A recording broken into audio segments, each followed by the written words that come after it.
অলির গল্পের দুনিয়ায় আপনাদের স্বাগত। আজকে আপনারা শুনবেন বিভূতিভূষণ বন্দ্যোপাধ্যায়ের লেখা আরক। মৌচাকের জন্যে গল্প চেয়েছেন। একটা ভূতের গল্প হলে ভালো হয়। গল্প একটা দেব, তবে ভূতের নয় এবং গল্পও নয়, সত্য ঘটনা। লাহোর মিউজিয়ামে যখন চাকুরি করতাম, সে সময় লাহোরের বিখ্যাত দেশবন্ধু কাগজের সম্পাদক বিনায়ক দত্ত সিং মহাশয়ের সঙ্গে আমার যথেষ্ট আলাপ হয়। মিস্টার সিং প্রাচীন সম্ভ্রান্ত বংশের সন্তান। তাদের আদি বাসভূমি পাঞ্জাবে নয়, রাজপুতানার কোটা রাজ্যে। 3 পুরুষ পূর্বে তার পিতামহ রাজকার্য উপলক্ষে এসে পাঞ্জাবে বাস করেন। সেই থেকেই তার দেশ ছাড়া। সন্ধ্যার পর বৈঠকখানায় গিয়ে বসতাম এবং দেওয়ালে টাঙানো পুরনো আমলের বর্ম, কুঠার, পতাকা, বল্লম প্রভৃতি রাজপুতের যুদ্ধাস্ত্র সম্বন্ধে নানা ইতিহাস ও আলোচনা শুনতে বড় ভালো লাগত। রাজপুতানার, বিশেষ করে কোটা রাজ্যের ইতিহাস সম্বন্ধে মিস্টার সিংয়ের জ্ঞান খুবই গভীর। কিন্তু এ সকল কথা নয়, আমি একটা আশ্চর্য ঘটনা বলবো। মিস্টার বিনায়ক দত্ত সিংয়ের মতন সম্ভ্রান্ত শিক্ষিত লোকের মুখে না শুনলে আমিও এ কাহিনী হেসে উড়িয়ে দিতাম। একদিন শীতকালের সন্ধ্যার পরে আমি মিস্টার সিংয়ের বৈঠকখানায় গিয়ে বসেছি। ভীষণ শীত সেদিন। 2 পেয়ালা গরম চা পানের পর তাওয়ার ভালো তামাক টানছি। মিস্টার সিং ধূমপানে অভ্যস্ত নন। হঠাৎ কি মনে করে জানি নে, আমি তাকে বললাম, মিস্টার সিং, আপনি অপদেবতায় বিশ্বাস করেন? তিনি একটু চিন্তা করে বললেন, হ্যাঁ, করি। দেখেছেন ভূতটুত? মিস্টার সিং গম্ভীর সুরে বললেন, না, এ আমার কথা নয়, আমার ছোট ঠাকুরদার জীবনের ঘটনা। যদি আমাদের বংশে এ ঘটনা না ঘটত, তবে আজও আমরা কোটা রাজ্যে মস্ত বড় খানদানি তালুকদার হয়ে থাকতে পারতাম। লাহোরে এসে চাকরি করতে হতো না। সে বড় আশ্চর্য ঘটনা। কীরকম? শুনুন তবে। আমার ছোট ঠাকুরদা আমার পিতামহের আপন ভাই নন, বৈমাত্রেয় ভাই। তিনি মস্ত শৌখিন পুরুষ ছিলেন, আর ছিলেন খুব সুপুরুষ। আমি বিনায়ক দত্ত সিংয়ের দীর্ঘ গৌরবর্ণ বলিষ্ঠ দেহের দিকে চেয়ে সে কথা অবিশ্বাস করতে পারলাম না। তারপর তিনি বলে যেতে লাগলেন, আমি যখন তাকে দেখেছি তখন আমার বয়স খুব কম, কিন্তু তিনি তখন বদ্ধ উন্মাদ। আমি বিস্ময়ের সুরে বললাম, বদ্ধ উন্মাদ? একদম। কেন তিনি উন্মাদ হলেন সেই ইতিহাসের মূলেই এই গল্প। তিনি উন্মাদ হওয়াতে কোটা রাজদরবারের আইন অনুসারে তার ভাগের সমস্ত সম্পত্তি আমাদের হাতছাড়া হয়। সে কথা যাক, আসল গল্পটা বলি। বিনায়ক দত্ত সিং তার অনবদ্য উর্দুতে সমস্ত গল্পটা বলে গেলেন। মধ্যে মধ্যে আমি তাকে নানা প্রশ্ন করেছিলাম। সেসব বাদ দিয়ে শুধু গল্পটাই আমার নিজের ভাষায় প্রকাশ করলাম। আমাদের গ্রাম থেকে কিছু দূরে কোটা দরবারের সৈন্যদের একটা আড্ডা ছিল। আমার ঠাকুরদাদা সেই সৈন্যদের আড্ডায় মাঝে মাঝে যেতেন আরক ফুর্তি করতে। তার 2-1 বন্ধু সেখানে ছিল। তাদের আরকের নেশাতেই সেখানে যাওয়া। একবার জ্যোৎস্না রাত্রে তিনি আর তার 2 বন্ধু খেয়ালের মাথায় বড়ি নদীতে স্নান করতে যাবেন বলে ঘোড়ায় করে বেরুলেন। বড়ি নদী মরুভূমির মধ্যে দিয়ে 3 শাখায় ভাগ হয়ে সবিলাস গতিতে বয়ে চলেছে। যে সময়ের কথা বলা হচ্ছে, তখন এই ত্রিস্রোতা নদীর প্রথম ধারাটিতে আদৌ জল ছিল না। মাঝের শাখাটিতে হাঁটুখানেক জল, তারপর মাইলটাক বিস্তৃত চড়া, তার ওপারে আসল ধারা, অনেকখানি জল তাতে। যাবার কালে এক বন্ধুর কি খেয়াল হলো, তিনি প্রথম ধারার বালির ওপরে ঘোড়া থেকে নেমে চিৎপাত হয়ে শুয়ে পড়লেন, আর কিছুতেই উঠতে চাইলেন না। বাকি বন্ধুটি আর আমার ঠাকুরদাদা অগত্যা তাকে সেখানেই বালুশয্যায় শায়িত অবস্থায় ফেলে চললেন এগিয়ে। বলা বাহুল্য, তিনজনের মধ্যে কেউই ঠিক প্রকৃতিস্থ অবস্থায় ছিল না। আমার ঠাকুরদাদা বড় ধারা অর্থাৎ আসল বড়ি নদীর কাছে এসে পিছন ফিরে চেয়ে দেখলেন। তার বন্ধুটি ঘোড়া থামিয়ে বালির চড়ার পশ্চিম দিকে ভীত ও বিস্মিত দৃষ্টিতে চেয়ে আছেন। ঠাকুরদাদা বললেন, ওদিকে কি দেখছ? বন্ধু মুখে কিছু না বলে সেদিকে আঙুল দিয়ে দেখালেন আর ইঙ্গিতে ঠাকুরদাদাকে চুপ করে থাকতে বললেন। ঠাকুরদাদা চেয়ে দেখলেন বালুর চড়ার ঠিক মাঝখানে অস্পষ্ট ধরনের কতকগুলি মনুষ্য মূর্তি চক্রাকারে ঘুরছে। কিছুক্ষণ চেয়ে দেখে মনে হলো ওরা যেই হোক হাত ধরাধরি করে ঘুরে ঘুরে নৃত্য করছে। সেই নির্জন স্থানে রাত্রিকালে কাদের এমন আমোদ লেগেছে যে লোকলোচনের অন্তরালে নৃত্য করতে যাবে? বুঝতে না পেরে তারা দুজনেই অবাক হয়ে রইলেন। কাছে কেউ কেন গেলেন না সে কথা আমি বলতে পারবো না, কারণ শুনিনি। হয়তো তাদের মত্ত অবস্থায় সব দৃশ্যটার জন্য দায়ী ভেবে তারাও কাউকে কথাটা বলেননি। এরপরে আরও বছর 3 কেটে গেল। ত্রিস্রোতা বড়ি নদীর প্রধান স্রোতধারার 3 মাইল উত্তরে মরুভূমির মধ্যে একটা বড় লবণাক্ত জলের হ্রদ আছে। এর নাম নাহারানিপট অর্থাৎ ব্যাঘ্র হ্রদ। এই হ্রদের দূরে দূরে প্রায় 4 দিক থেকে বেষ্টন করে পাহাড় শ্রেণী। এই পাহাড় শ্রেণী কোথাও 1000 ফুট উঁচু, কোথাও তার চেয়ে কিছু উঁচু। হ্রদ ও পাহাড় থেকে খনিজ লবণ পাওয়া যায় বলে কোটা দরবার থেকে মাঝে মাঝে এর ইজারা দেওয়া হতো ব্যবসাদারদের। আমার ঠাকুরদাদা পূর্বোক্ত ঘটনার প্রায় 3 বছর পরে একদিন এই হ্রদের জলে বালি হাঁস শিকার করতে যাবেন বলে ঠিক করলেন। গভীর রাত্রে বালি হাঁসের দল হ্রদের জলে দলে দলে চড়ে বেড়ায়, একথা তিনি শুনেছিলেন। একটা ঘাসের লতা পাতার ছোট ঝুপড়ি বেঁধে তিনি তার মধ্যে লুকিয়ে থাকবেন দিনমান থেকে, কারণ মানুষ দেখলে হাঁসের দল আর নামবে না।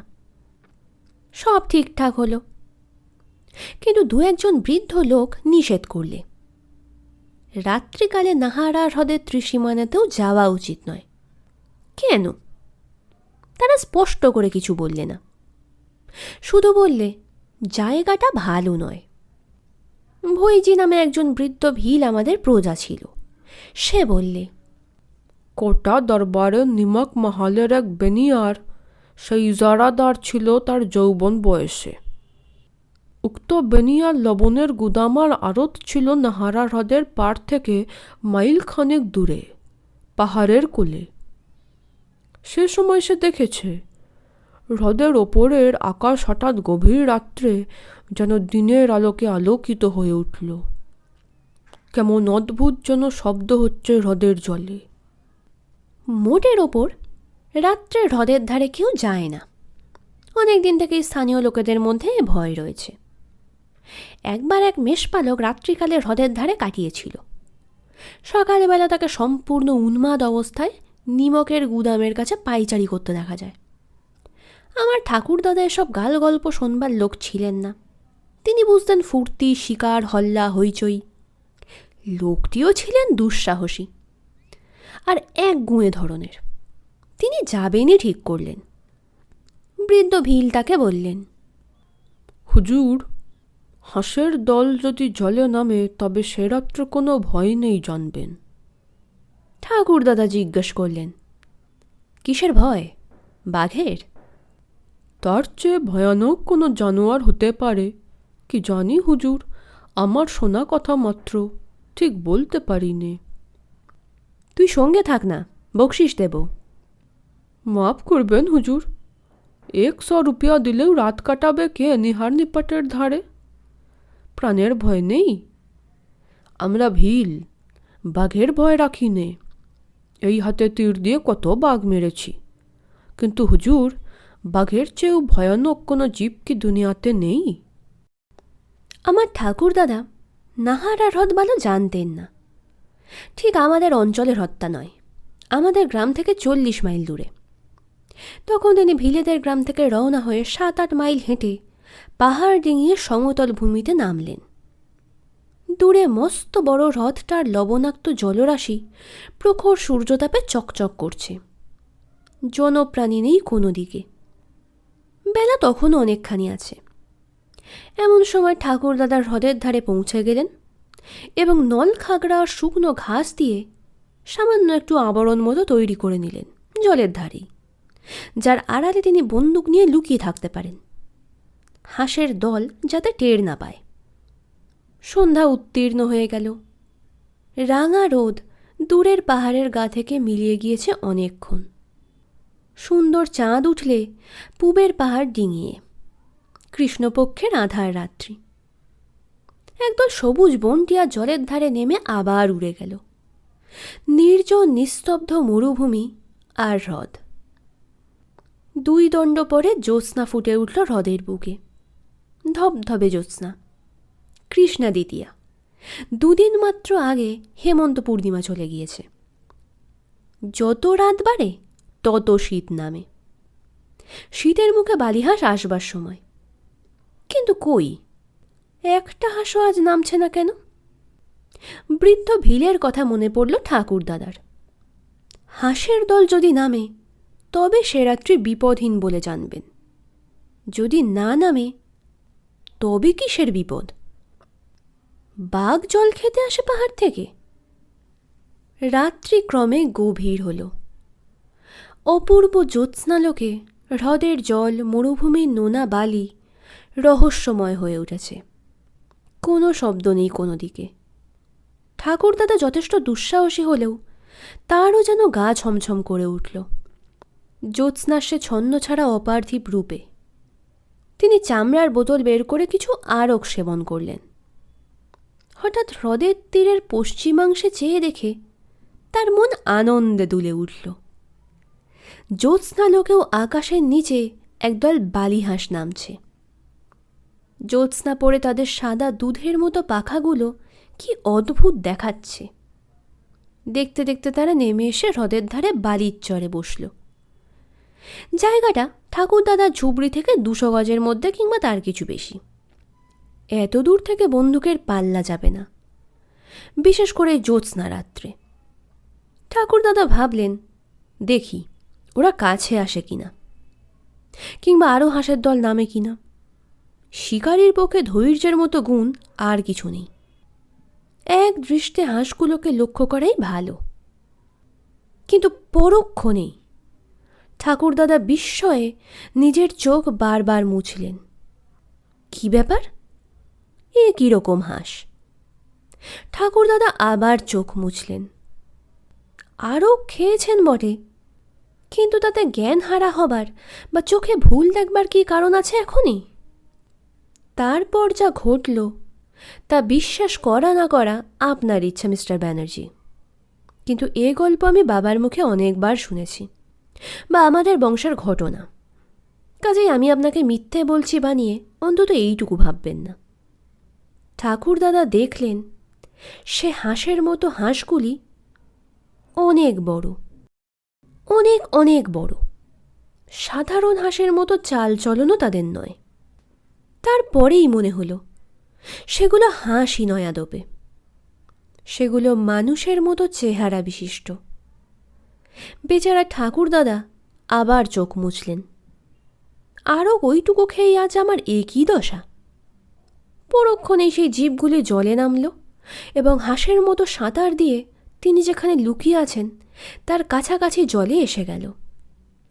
কৃষ্ণা দ্বিতীয়ার পরিপূর্ণ জ্যোৎস্নালোকে বিস্মিত, ভীত, চকিত আমার দুঃসাহসী আরক সেবনকারী ঠাকুরদাদা দেখলেন তারা সত্যিই হাঁস নয়, একদল অত্যন্ত সুন্দরী মেয়ে।